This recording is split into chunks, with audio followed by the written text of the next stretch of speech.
How's it going, guys? I got a haircut. Anyways, so last night I saw Insidious Part 2. And I've been waiting for this movie to come out for such a long time now. I am a huge fan of the first one. It is one of my favorite movies directed by James Wan. And, it's just a movie that I've seen so many times and I just love so much. I saw this in the theaters yesterday, and there were so many teenagers just screaming their heads off, and they were shouting out really stupid comments, and it just bugged the crap out of me, and it made me like the movie less, I guess. I don't know. Whenever people are being stupid in movie theaters, it always makes me like the movie less because I'm in a bad mood because they won't shut up. But yeah, it was a full house in my theater. I'm pretty sure this is gonna get #1 box office, but yeah. I saw the first Insidious with my grandpa in the theaters, and it was a lot of fun. I really liked it. And then I heard James Wan is directing an Insidious Part 2, which I thought was a little bit weird because, he's that kind of guy who doesn't like to do movie sequels, which I really like about him. And, I've learned that he did Insidious 2, and it came out a lot earlier than I thought it did. Now, I don't know if you guys have heard yet, but there is some very sad news about James Wan for all you horror fans out there, but, James Wan confirmed not too long ago that he is quitting horror movies. He's not going to make any more horror movies. He's done with the horror movie genre. He said he wants to explore more movie genres, for example, next year he's doing Fast and Furious 7. I'm sorry, I have no interest in seeing Fast and Furious 7. I don't like those kind of movies, but yeah, next year he's doing Fast and Furious 7, and he's done with the horror movie genre, and I am just bummed out because I wish he could do so much more. He's such a talented guy. All of his movies have this certain dark tone to them that, only he does, and only he does it right. So, his movies are very special to me, and I don't think he's made one bad movie yet. Yes, I do think that Silence is a good movie, although I know a lot of people don't think it is, but I loved it personally. So, Insidious Chapter 2 takes place right where the first one left off.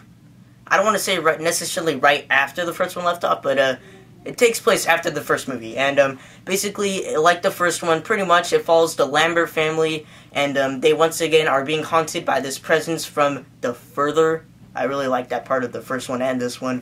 By the way, you're going to see a lot of the Further in this one, so that's really cool. So if you like the third act of the movie, which I know a lot of people didn't, but personally I did, you'll probably like this one a lot more because it shows a lot more of what's going on in the Further and a lot more creepy stuff going on.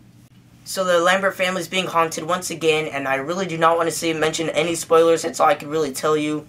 The dad is actually kind of going a little cuckoo in this one, so it reminded me a little bit like The Shining, but The Shining's definitely better than this movie, but it did remind me a lot like it. That's what I like about his movies, because they remind me of a lot like classic horror movies.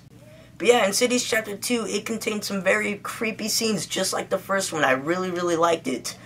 However, I do believe it is James Wan's weakest movie he's done yet. I do think this is his least scariest movie. I personally do like the first Insidious and The Conjuring and Saw and even Dead Silence a little bit better than this movie. I think it was a little bit short on scares. It also has some witty humor in it. So yes, this is James Wan. He adds a little bit of humor to this movie, which I guess kind of worked, but some parts didn't. It felt kind of weird. And just in case you were wondering, no, Darth Maul does not appear in this movie. I thought he would, but apparently he doesn't. But I think that's what I liked about the first Insidious, was that guy right here, because he's just, you don't really know anything about him. He's just there. I don't know. He was creepy. But yeah, guys, this is my least favorite of his. The scares it just wasn't as scary as his other movies. I don't know. His other movies, this one didn't have the same effect to me as the other ones did, but, yeah. I'm so bummed out that this is his last horror movie, because I feel like he could have done something just a little bit better. I feel like he needs to do one last horror movie before he says goodbye to the horror movie genre, because I just feel like this wasn't a good last movie of his. I felt like he could have done better. But despite the negativity on the film, I still really liked it, again, but it still is my least favorite. But, yeah, guys, I do suggest you check it out, but beware, it is not as good as his other films. But yeah, Insidious 2 still was very creepy, very scary, a little bit short on the scares, but when there were scares, it was very creepy. By the way, the first half of this movie, pretty slow. I was actually pretty surprised. I was actually pretty surprised on how slow this movie was, because usually he doesn't like that kind of stuff, or at least none of his movies are really all that slow. But yeah, guys, overall, I'm going to give Insidious Chapter 2 a 3.5 out of 5 stars. I liked it, but, you know, again, it's my least favorite. I've already told you that 1,000 times. You guys might think differently, I don't know, but go check it out anyways, because, after all, it is his last movie, so please go support this movie as much as you can.